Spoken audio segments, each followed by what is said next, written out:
All right, December 29th, final edge work of 2023. And we've got Matt Alber stepping in here this morning for Alex B. Smith, finishing up the holidays, finishing up some family stuff for him. So, switching things around here today. But you know what? Next man up mentality here on the Edge Work Show. That's how we roll.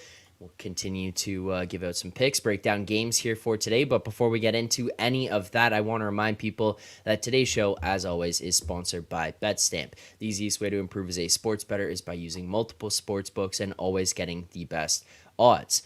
We recommend using an odds comparison tool like BetStamp to help you do so. BetStamp compares odds across every sports book, whether it's for games, futures, or player props. You can save time and money by checking BetStamp before you bet. So make sure to download the app today. It is available in iOS, Android, as well as on the web if that's how you prefer to use it. And if you are looking to sign up for a new sportsbook account, please check out the offers available at betstamp.app/edgework. That's betstamp.app/edgework. The link is also available in the description of the show. Matt, you get the tap here today. Come on the show with so money. How does it feel? You getting an upgrade? It feels like you're going from the Laval Rockets up to the big leagues now. Yeah, it's like going from single A to the major leagues here after being with Moretto normally. So getting the call up here, got the tap on the shoulder, and now we're here. Well, and so money on the flip side. You watch all the other shows, so you know what's been going on with Matt so far this season. Do you feel like maybe you've been tasked with helping a guy find his level here, or you just excited for the opportunity today? No, Matt's doing a good job, man. I'm excited for the opportunity you're here.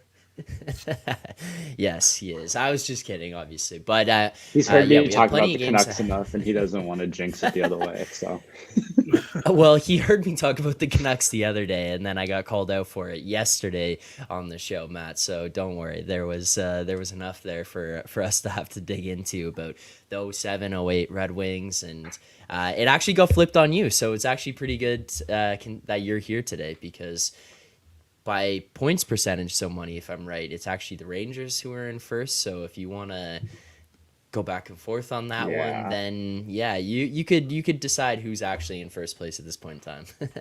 Yeah, we'll give the Rangers first right now. They can, in fact, they can have it for the rest of the season. I just want the Canucks to be healthy and be comfortably in the playoffs. All right, well, that's fair.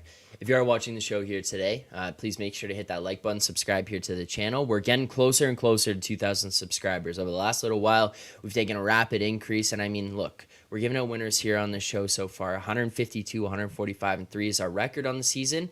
That's 300 bets.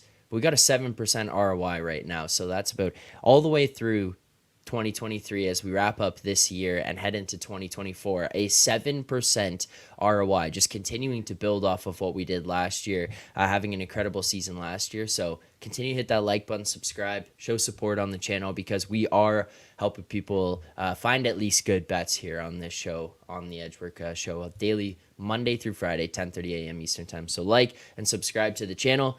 Let's get into the games here today. We've got 9 ahead of us. We only got a couple games that we've got some best bets in for sure. So if you do have questions, please send over your questions for other games in the chat. We'll try to answer those throughout the course of the show here today. But let's first and foremost start with the Philadelphia Flyers Seattle Kraken game here tonight.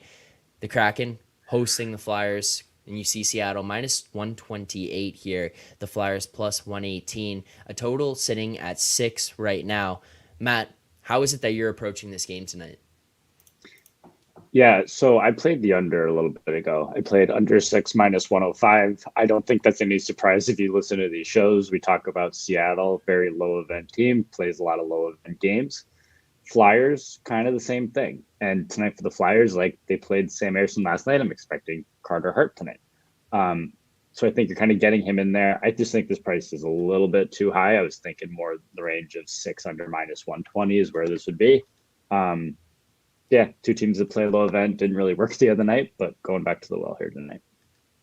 Yeah, fair enough. So lock in under 6 minus 105, pretty widely available. So money last night, Russ obviously said he was going to stay off of the Flyers if we didn't get confirmation of Carter Hart. Did not, and then ultimately we see the Flyers end up defeating the Vancouver Canucks there 4-1 yesterday. Thoughts on that game and the Flyers kind of coming off the back-to-back here based on what we saw last night, heading into Seattle here tonight? Yeah, it was a poor game by the Canucks, but I mean, this is what the Flyers are, right? They're a good team. We identified them. We identified them early in the season where this is the kind of team. This is a team that will be staying around all year, and that's just exactly what they're doing, right? So it wasn't surprising to me that the Flyers won that game. The effort by the Canucks was a little surprising, but I mean, whatever, right? Like the team's like second overall right now in the league, right? So I'm not gonna come too I'm not gonna come down Second too overall. harshly on that, right? So third overall now, I don't know, whatever, they're up there, right? But but the thing is too that I think Matt nailed it, right? Like the Flyers do want to play low event hockey. We talked about this last night.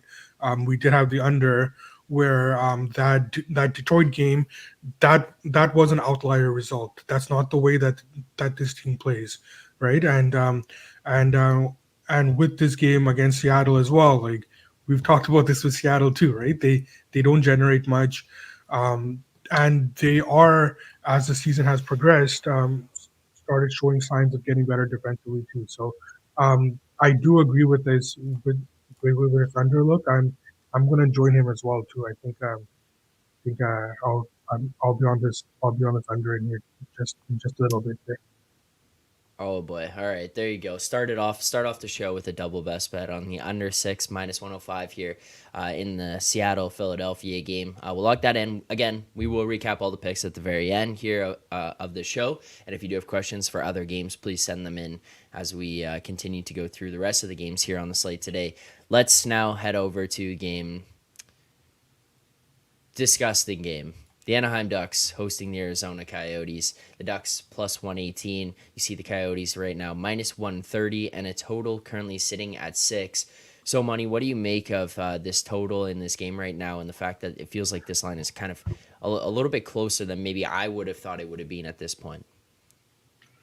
Yeah, so we talked about this last year. I mean, last week, right? Where you can look at the Ducks season as a whole, right? And you can look at them and be like, their numbers are very poor, right? But once you dig deeper, you can see that this is a team that wasn't healthy. They that's starting to come around.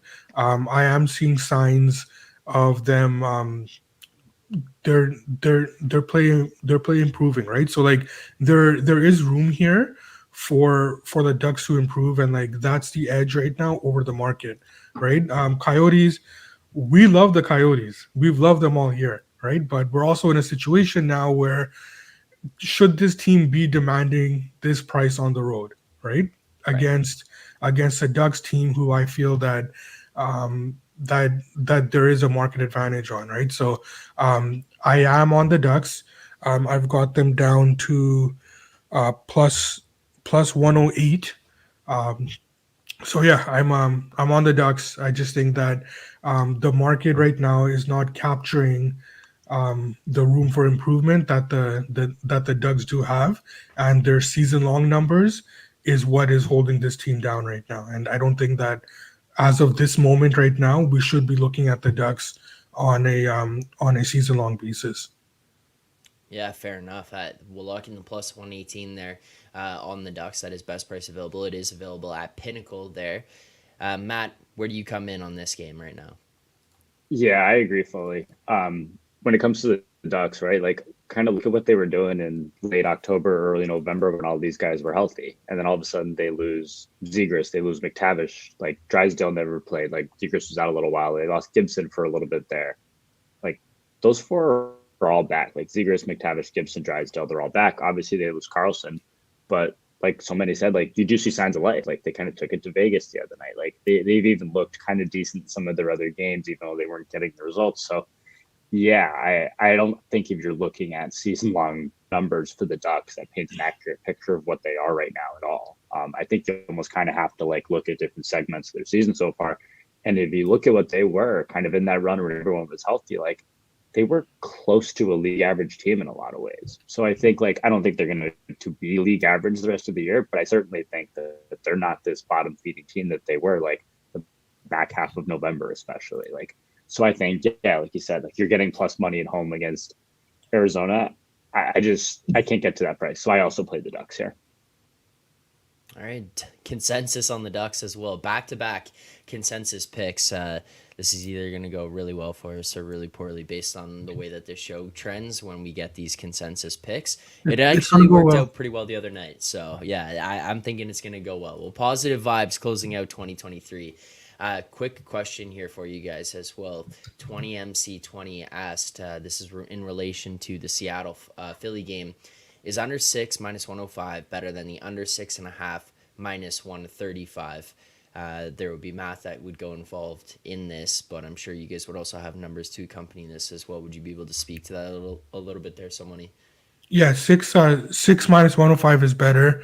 6.5. You want I calculated at about minus 131, right? So six, so 6.5 minus 131 is equivalent to 6 minus 105. So at minus 135, 6 minus 105 is better. Okay, there you go. Yeah, I'll be honest. I'm not even that high on it. I have 6.5. They're closer to minus 120, minus 125. I definitely value the 6 to 6.5 less than I know others do personally. So definitely 6 minus 105. All right, there you go. 20MC20. Hopefully that helps you out as well. And make sure you do line shop no matter what you're doing as well, because you get the best price available. So 2 best bets here locked in. We will recap each of these at the very end of the show, so don't worry. But Matt, let's now take a look at your New York Rangers here on the road against the Florida Panthers. You see Florida minus 122, the Rangers plus 120 right now. A total of 6.5 on some books there. 6 is on some others. What are your thoughts on the Rangers and getting this plus money price on the road tonight? Yeah, I mean, you obviously have to slam them plus money anytime ever. No, real talk. So the Panthers are legit, right? I was actually asked the other day, who do I not want to place in the playoffs if I'm a Ranger fan? Number 1 is Florida, out of the East. I think they're a juggernaut. I think they're going to be built for a long playoff run. I think they're the second best team in the East. Florida did take a little bit of money this morning. I think that may have been right around when Brodsky was confirmed in. I do not have a play on this game at this point. I kind of want to see where the market ends up taking this. I don't know who's going to play in net for the Rangers tonight. I don't, whether it's going to be Igor or Quick here. I could definitely see it going either way. I tend to think the market believes it's going to be Igor. So I think that this price may go even further if it's Quick, in which case I may want to come back on the Rangers. But yeah, no play here. I think if you want to bet Florida, I think you may want to bet this now, because I do think if it's Quick, I don't think this line's going to get any shorter. But if you like the Rangers, I don't see why you wouldn't wait here. Maybe get a better price on them coming in at this point, because I do think there is a chance that they play Quick tonight and go back to Igor tomorrow. So, Money, do you have any opinion on the side or total here? I won't have a play. I mean, I think that Florida, where we are in the market right now, I think is where we should be. You could make the case that Florida is a little inflated, but that's just looking at the raw numbers, right? Once you kind of look closer at the game, I think that Florida should be inflated. There should be a little bit more of a premium on them right now based on where these two teams are. I think that Matt touched on it a little bit about who you wouldn't want to play in the playoffs, and Florida is the kind of team right now. The way that they've structured themselves is that they're the kind of team that can neutralize the Rangers in terms of the Rangers' firepower, right? So I'm curious to see how this game plays out. Florida, I think, is they should have the premium. Now, in terms of the total, we need to wait until we get the starting goaltender. I will say that if it is Quick, I don't think it'll be Quick, but if it is Quick and we start seeing steam again on the over and against Quick, I would want to come in on the under. I think that Quick this year has shown it's been long enough now where we can comfortably say that he's having a good year and he's going to probably continue having a good year. So I have no problem um, getting in on quick unders anymore after the market steams against him. All right, well, there you go. I hope people take notice of what goes on here on the show, because as much as it is about giving out picks on a daily basis, a lot of times there's actionable information that may not be out there for you to take advantage of while the show is live. But if you're paying attention throughout the course of the day, there's a lot of stuff within each show that you can take away and use to help you throughout the remainder of the day. Checking goalie information, waiting for market moves on that situation, kind of predicting where things might go throughout the course of the day. Obviously, the show is very helpful for that stuff as well, and not just on the daily picks. I do see a question here or a comment here from Evan saying, got jump scared by the early start. For those wondering why we did start a little bit earlier today, for some reason, those guys over on Hit the Books they took precedent here. We got to take that one up with Moretto. So when he's back on the show, you can ask him what the hell went on there. But they got bumped up. They're starting live at 11 a.m. today.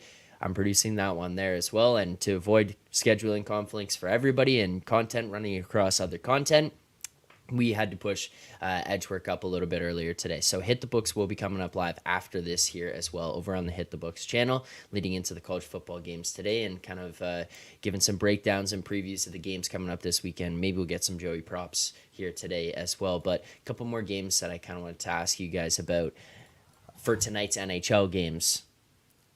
So, Money, I need you to talk to me about the Leafs in this Columbus game right now. Columbus is hosting the Leafs, plus 179. You see the Leafs minus 198.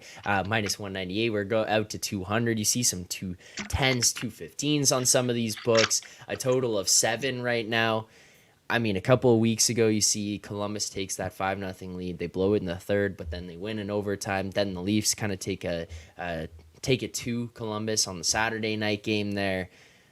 I have no idea what to do when it comes to this Leafs team right now, especially when you see numbers inflate to this level. And I don't even know if we can consider this inflated necessarily against a Columbus team that's really not being that great, with a Leafs team that should be really good. But when you consider the Leafs' history of matching up against some of these not as great teams, it does feel like, to me, like this gets to a point where it's like, okay, maybe this is inflated. Am I wrong? What am I looking at here? Is this too far? Is this not enough? What's going on right now?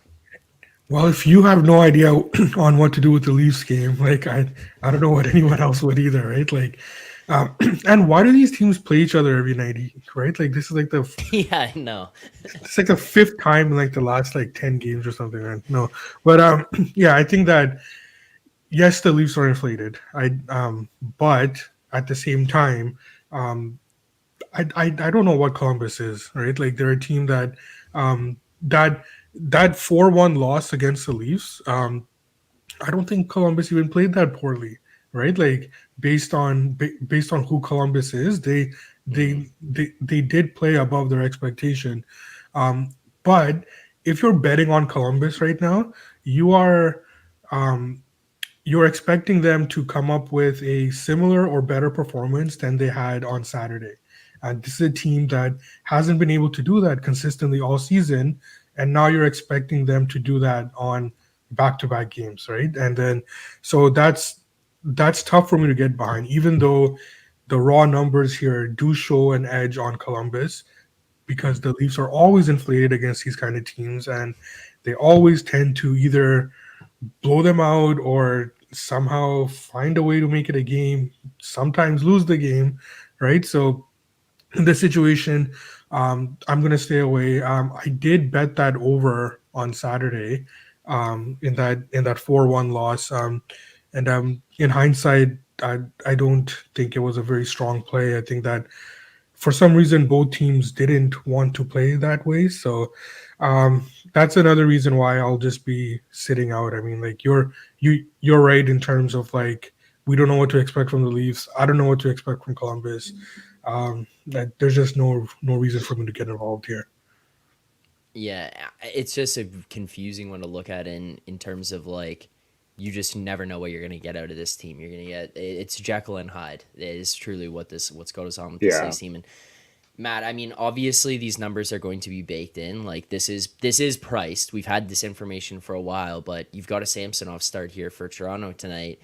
I've made the joke like this is over 6.5, over 7, over 7.5, over 8. I'm pulling the so money Jonas Johansson from last year play every time Samsonov comes out. I mostly joking in that, but is this not a spot where we kind of almost have to just look at a guy who's fragile here and maybe start to lean that way? Or do you expect maybe the teams in front are going to play a little bit more locked down? Like this is genuinely, I got no idea. Yeah, I mean, I'm going to pretty much echo a lot of what so many said. Like, I don't know how you can possibly lay the Leafs minus 200 here. Like, Yeah. And Columbus just lost Werenski too, right? Like, this is a really bad team. But to kind of what so many said, like, I think this is the best week, 2 weeks, whatever the Jackets have played this year, right? And they're still not even getting the results. Like, they dominated Buffalo. Like, they played, their coach even came out after the game the other night against New Jersey. They lost and said, like, they played really well. Like, that's exactly how he wants them to play. Like, they did not play badly against Toronto. Like, they did not play badly against Washington. And they've had like one win in their last 6 games while playing, I think, at their peak. So it's like, yeah, I don't know how you get to this price, but man, Columbus is a bad team and just lost their best defenseman on top of that. Like, I don't know how you bet anything in this game. Like, the only thing I can maybe see, right, is like maybe Columbus comes out and gets an early goal and you look at kind of the Leafs live price and you're getting something around a pick 'em, and like maybe that's the way to look, but no, I can't get behind anything here. All right. Question here about some futures. Himothy Chalamet. Nice. Says, on the Florida discussion, any interest in buying Eastern Conference or Cup futures right now? Any thoughts on that? Any way that you'd want to take a look, or is this a stay off spot, or are there any other teams out there right now, Matt, or some money that you guys are looking at for some of these futures? I think for Florida, the ship has sailed on that. I think the market has pretty much captured what Florida has been the last little bit. I see them 13-1. I mean, yeah, they're if if you're making a case for Florida right now and you're seeing 13-1, that's the exact same or like grouped in like the same price as like the Oilers and the Kings right now, right? And Florida, I would argue, has not only the better team right now, but they have maybe a smoother path to get to the cup final as well. So if you're talking about value, then Florida should not be grouped with Edmonton and LA right now. They should be their odds should be lower.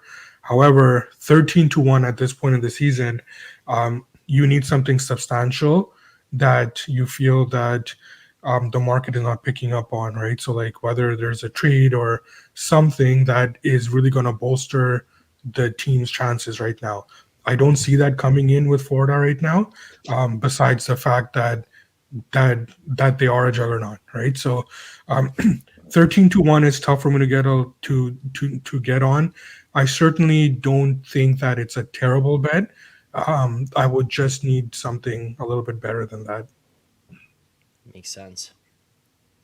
Yeah, and I'd already kind of mentioned the fact that I'm on some of these Florida futures already. Like, I'm on them to win the East, I think plus 850. I'm on them to win the division, I think it was plus 450. Again, I kind of looked out there, like I think they may be in a better position to add than some of those other teams in their division kind of over the rest of the year. So I do think when somebody talks about like, oh, is there a way that they get a lot better? Like, I do see that out there for them. I think the ship has kind of sailed on that. I mean, maybe if you can find an off-market number here, but like 13-1, like I can't bet that. Like, I think there may be some conference prices that are still out there that I think are good in the plus 800 range, but like division down to plus 350, maybe. Like, I could make a case for it, but again, like I think you've kind of missed the best on these numbers at this point, to where I don't think I would do it at this point. All right. Any other games here for you guys tonight? So many will start with you that you're looking at. Maybe you haven't got there yet, waiting for news, waiting for injuries, waiting for rosters, whatever it may be, even just waiting for the market to continue to push out before it's going to become playable for you. Yeah, there's one ugly game that I'm actually hoping doesn't get in range. That's the Washington Islanders game. Um, I the the Isles did take some money, so I'm kind of happy about that. Look, I think that Washington is a garbage team, right? Like I don't there's not much that I see with Washington in terms of long term prospects that I value. Um, on the same token, I think that the Islanders probably are. Are more respected in the market than they should be as well. The reason why I was or would be interested in the Islanders is that um, I think that we're close to hitting market bottom on them, right? Like especially after their last game against the Penguins and just in general the sentiment around this team. Um, like we are seeing that they're not that good of a team either, right? But that just goes to show like how poorly I value Washington. So if so the goal was or the price point was that if the Islanders fall below minus 140, I'd be on them. But at this point, I've got nothing there, and I'm hoping it doesn't get there. All right, fair enough. And Matt, I know that was a game that was kind of on your radar ahead of this morning. Is it still on radar? And what are your thoughts on any of these other games that you're kind of potentially waiting on? Yeah, I have a lot of the same thoughts on this Islanders game. Like I kind of wanted it. I wanted a bit of a better price. They took some money. I don't really have a whole lot of interest at this point. Like to be honest, I kind of take the Islanders game the other night and just like throw it in the trash can. Right. Like I think every team has a few of these games per year that like I think I was looking at it and they had like a 21% expected goal percentage. Like that's just not that just throw it away, right? Like I don't think you can kind of take anything from that game at all, to be honest. Yeah, I actually kind of bet the Capitals in this exact same spot against the Islanders last week. I thought that was a much better spot for the Capitals. Like, I'm not going to lay minus 145. Like, if this comes down a little bit, like, I may be able to get interested in minus 140. Like, I even thought, like, hey, is it worth a regulation play? I just think this is such a low variance game that, like, I can almost be talked into pulling an Alex B. Smith and going with a regulation draw here, right? Like, um, I just can't lay minus 140 here with them, or minus 145 here, minus 150. All right. As far as other games go, like I am keeping my eye on who the goalies are in Nashville and Detroit. Could maybe be talked into the Predators depending on how that goes, but I don't know that I'm gonna get there. So many reacting there on the Predators. What are your thoughts on that? Yeah, I mean, so the Preds are a team that I think are performing above their expectation. I think that there's room for them to falter here a bit. I do project them to falter, but it's tough for me to get on this Detroit team either, right? So I think these are both teams where I actually would like to bet on Detroit. I think that we are approaching market bottom for them, but I don't see it yet, and so I think that we are priced fairly. This could be another situation where flip a coin. Maybe we're going to end up in overtime here or something. But this is a game that I'll be passing as well. Even though going forward, I would like to bet against Nashville. All right. Last thing I'll ask you guys, because it was sent in the chat here by Charles. Any picks for Canada Sweden blowout trend with these big favorites in the juniors? Matt, I know you don't follow it as closely, so many. I feel like you probably have at least been watching here. I don't know if you've been betting on it as much. Anything for Canada Sweden, the Canada Sweden games today? I've been watching. In terms of betting, it's just whatever my buddies are playing. We all play together. Yeah. But no, I haven't done any of my own work on it. I couldn't really speak to that. I'm not sure. But I do love watching it. It's a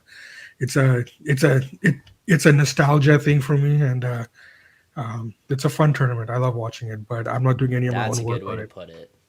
That's a good way to put it. When I was trying to describe to people why we still watch it, that's probably the best way. It's nostalgia. I Yeah, think for it's, us, it was something that was huge when we were kids. It's not as important now, but it was something that was so cool when we were kids. It is the nostalgia. That's a good way to put it, so money. yeah. I still love that music, right? Like that music comes on and like you start Yeah. vibing. Like it's good, man. Like it's good stuff. Yeah. Yeah, and for myself, I'm doing the exact same thing as So Money. What my buddies are sending over, literally just get the best in the number. Yeah, That's all I'm doing with these. Like, it's hard to do, especially when you have so much other stuff going on with the NHL and other betting that's going on in the meantime. So it takes a back seat, but it is fun to watch.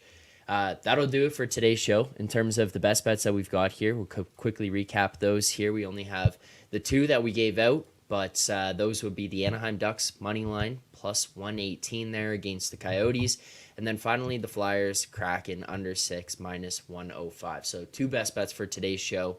Hopefully everyone is able to get those and we get a winning night here. Let's go 2-0 to close out 2023. But to everyone who watched here today, thank you guys very much. If you haven't already, please hit that like button, subscribe to the channel. If you watch live, like the stream. If you watch after, like the video, watching on or listening on podcasts, subscribe, rate, review, all that good stuff does help support the show. We're getting closer and closer to 2,000. Want to hit that mark. Let's try to get there as quickly as we can within the new year, and we'll do some watch-alongs and stuff through the remainder of 2024. But thank you to everyone who tuned in here tonight. We will be heading into the Hit the Book show here at 11 a.m. So make sure to head on over to that channel after this. But So Money, Matt, thank you guys very much for doing this here this morning. I do appreciate it. Matt, thank you for filling in. As always, I appreciate you guys taking the time. Enjoy the remainder of your 2023s. Happy New Year's. For everyone in the Edgework chat, we will see you guys back here in 2024. Enjoy your weekends. Enjoy the games tonight. And as always, good luck on your bets.